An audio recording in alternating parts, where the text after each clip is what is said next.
bad. Group's better when it's warmer.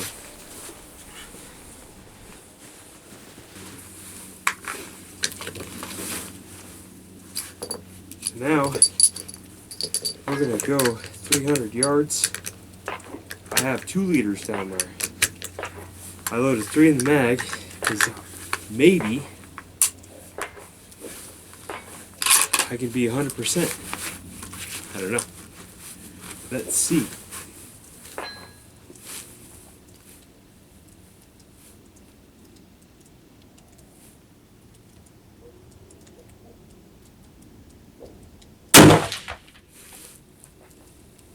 Oh. There goes that philosophy. I missed.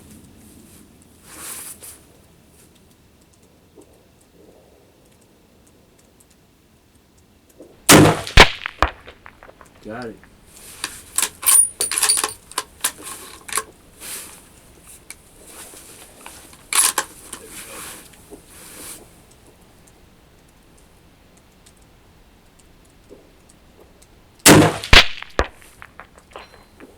Got that one too.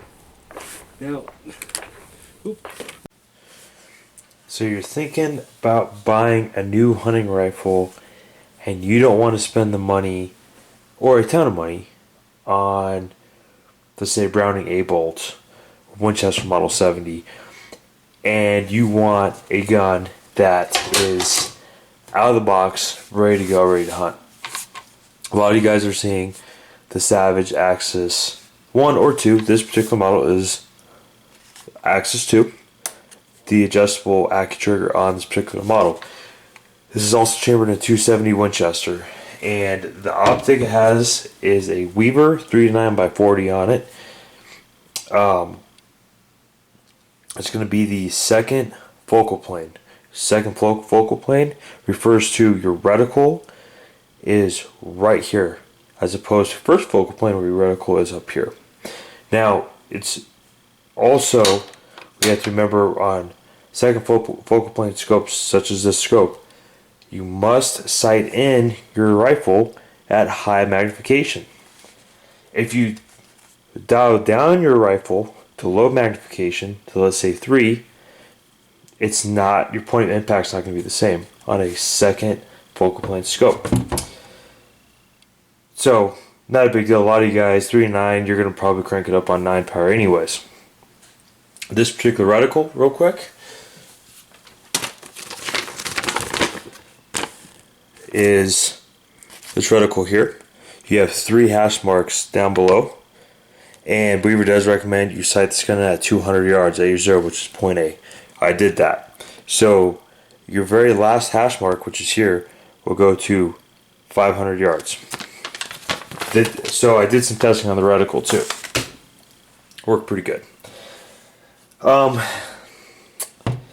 This gun has been, I reviewed the Thompson Center. That was in 223, a little bit lighter of a caliber. And so far, I mean, both have been decently accurate guns. The difference between the Thompson Center and the Axis is the Thompson Center does feature a 5R barrel. It does help with accuracy. I'll kind of show you some targets a little bit. But I want to focus more on this gun right here, right now, as opposed to compare and contrasting really quick. So the stock, go over some features. Stock is going to be synthetic on this. You have a pretty simple bolt. This is your safety here, right there for you. Like I said, adjustable trigger. You can adjust this down. Very, very nice option to have. I did not adjust this down. Kind of wish I should have before I sighted in, but I didn't. It's pretty decent out of the box. I'll safety check it. It's not too bad. Not too bad at all. I'll take it. It's decent. Bolt's fairly smooth. Not too bad at all for what it is. We go into price really quick. This is going to come right under the $450 mark, depending on where you buy it. Some of the positives about this gun I really liked. Didn't have any malfunctions with this weapon whatsoever. No failure fires, nothing. It worked perfectly. And most of this testing on this gun came in weather of, as you can see on the video, of about 30 to 35 degrees. We're in winter now. So a lot of this testing has been done in cold weather. And like I said, come back to the price. Like the price. It's under $450. You're range ready, you're hunting ready. You can get out there and go blast some targets, or go grab that big game animal that you've always wanted for under $450. But of course, you got to add some ammo factors in to that equation too. 270 Winchester was nice in terms of cartridge. You can take a lot of big game here in North America with this cartridge. It's good for deer, it's good for elk, it's good for antelope. Recoil on the 270 is not bad. It's very comparable to the 308 Winchester. Price compared to 308, because the Axis does come with 308.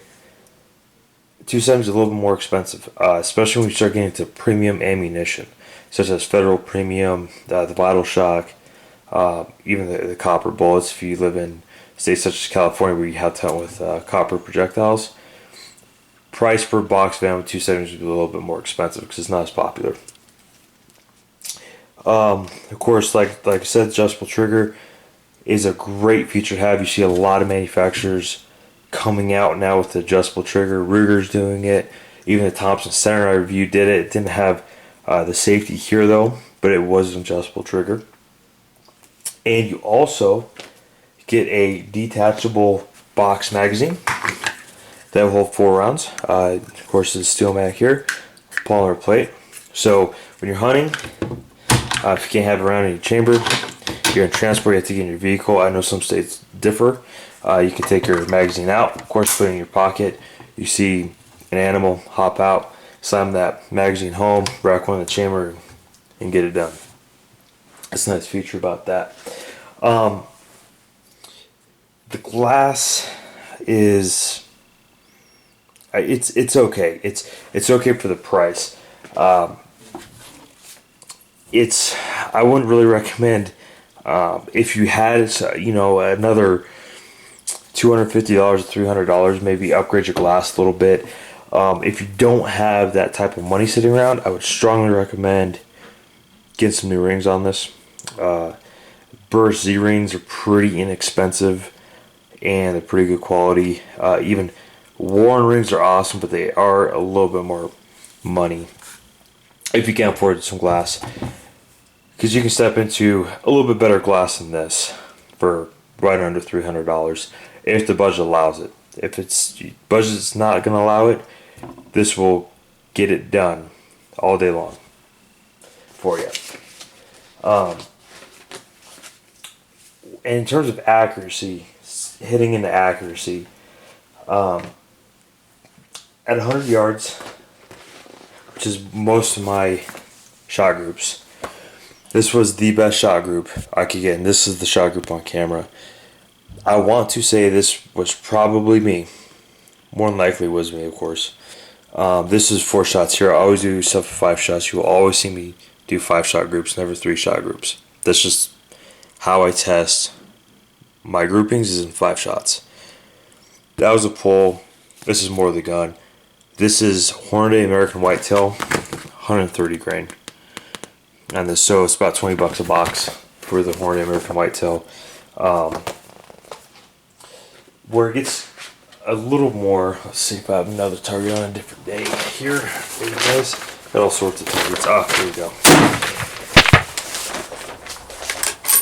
So this one, another 100-yard day, same ammo, Hornady American Whitetail. A little bit more of a spread out group here, but you can see still a group pretty decent. Got another one there, a little more spread out. Let's see, this was 25 degrees. Check that out. The first one I showed you was 35 degrees. So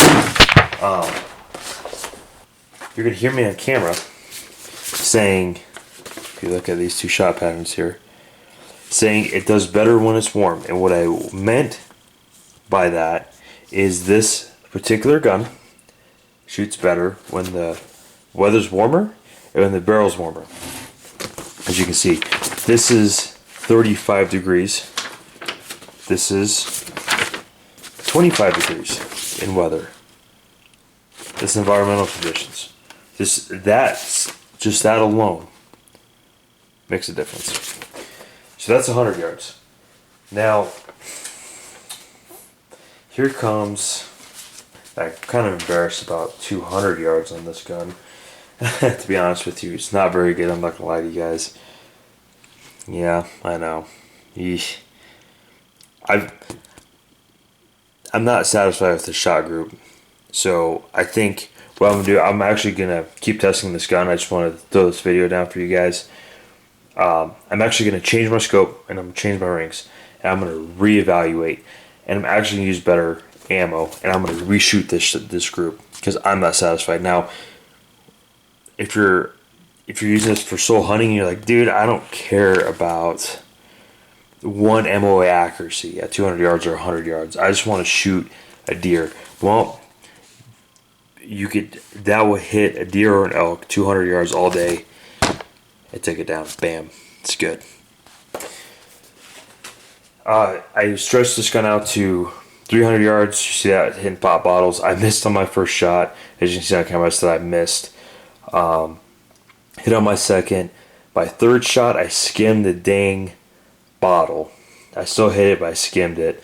And then after that, I went in and shot 400 yards. Hit the plate a couple times. I was about 50-50 on that. And more or less, I was testing the reticle, which is, so point A is going to be 200 yards on this gun. How I set it in.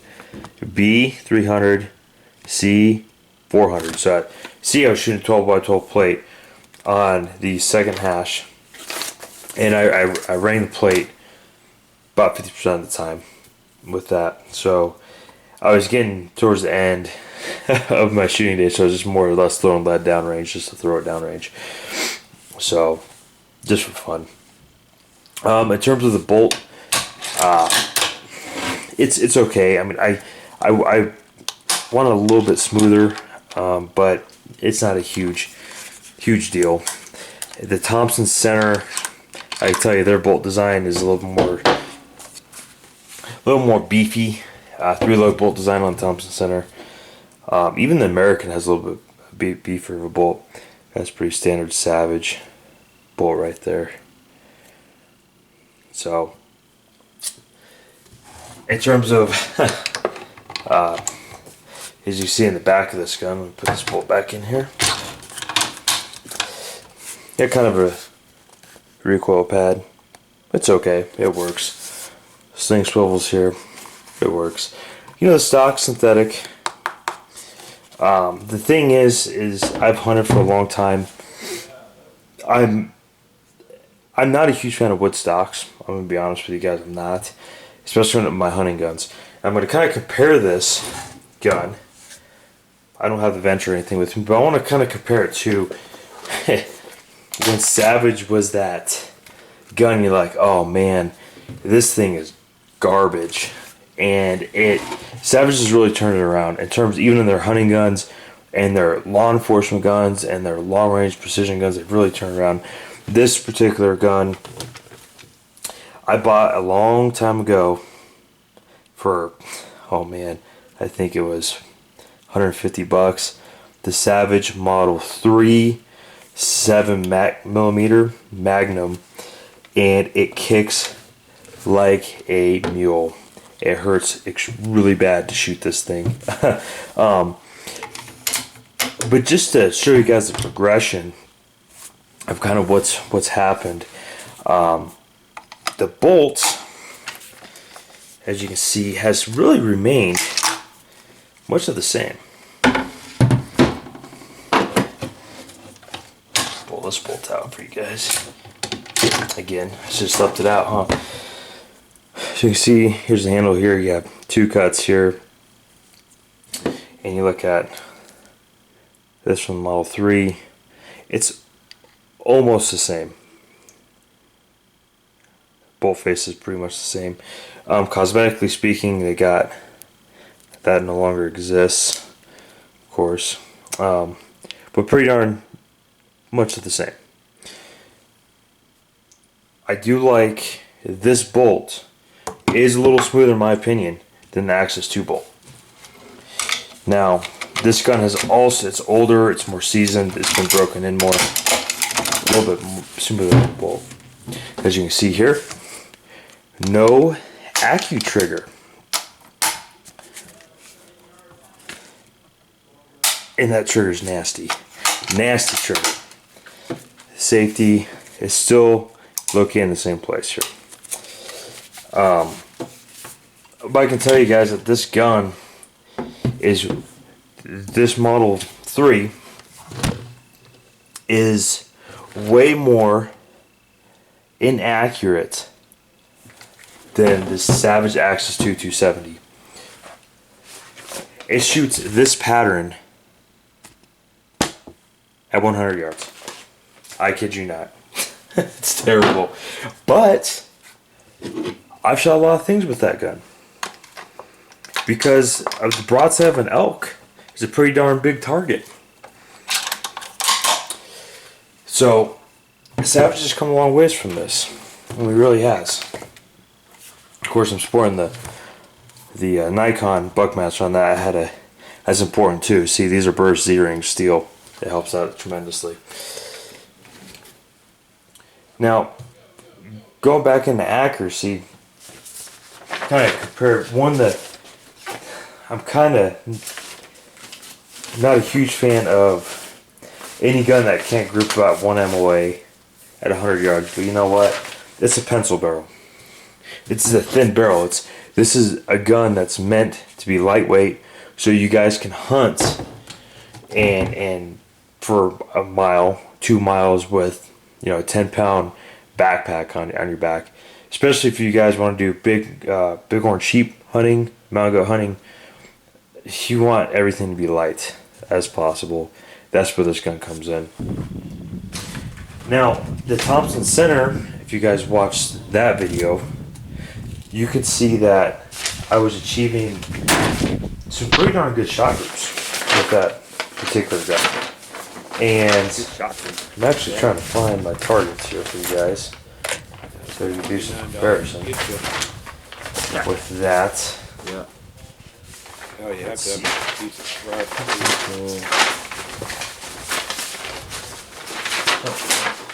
Okay. There we go. Yeah, you have to keep in mind two different calibers. So this is my best shot group on this gun right here. Second best shot group, basically. Now, here's the Thompson Center Federal Gold Medal Match 69 grain Botel Hollow Point. Really, that's 5 shots. Great group. Here's the difference. Let's see here. We have 64 degrees. 64 degrees. You got temperature now. That's premium ammo. I haven't shot Federal premium ammo out of this at all yet. That's why I'm going to go back and do some more testing on this gun. Here's Hornady Tap 60 grain VMAX out of the Thompson. As you can see, not great groups with that whatsoever. And even on my, this is the Axis 2, about the same group. So, is the 5R rifling, does the 5R rifle make that much of a difference? I'm going to say it makes a little bit of a difference, but at the same time, depends on what you want this gun to be used for. If you are saying, hey, I just want it for deer and elk, I'll be able to hit my elk at 400 yards, first shot, right behind the shoulder where it counts. Gun does it for you. You say, you know, I'm really wanting a gun to go out to the range with, hit 1,000 yards. Maybe not the gun for you. Just saying. You step into something different. This is a hunting gun, pure and simple. It's not really, it's an okay gun to go to the range with and shoot for fun, but I would pick more of a 308 for range specific bolt gun as opposed to 270 because it is cheaper, more economical to shoot out the range, or even the 223. The Axis 2 does come in 223 for you guys. If you want more of a varmint style weapon, this also comes in 243. They shoot coyotes and even antelope with if you want. An antelope's not a varmint, but it's a little bit smaller of an animal than even a deer is. So I'm going to keep testing this gun. I'm going to actually plan on putting a probably a Vortex PST on here. I'm going to put a Weaver rings on here. I actually have it on a different gun I'm reviewing now. After I'm done buttoning up that review, I'm going to take the scope off that gun, put it on here, and I'm going to try to shoot a little bit different ammo out of it for you guys and kind of come back to it. But I wanted to post this video because I've been actually shooting a lot of footage on this, and so far I do like the gun. I think it's a good budget hunting gun that gets you guys out there hunting on the cheap, basically. So look for the next video, and I will always try to keep mixing it up for you guys, different guns, different videos. Till next time.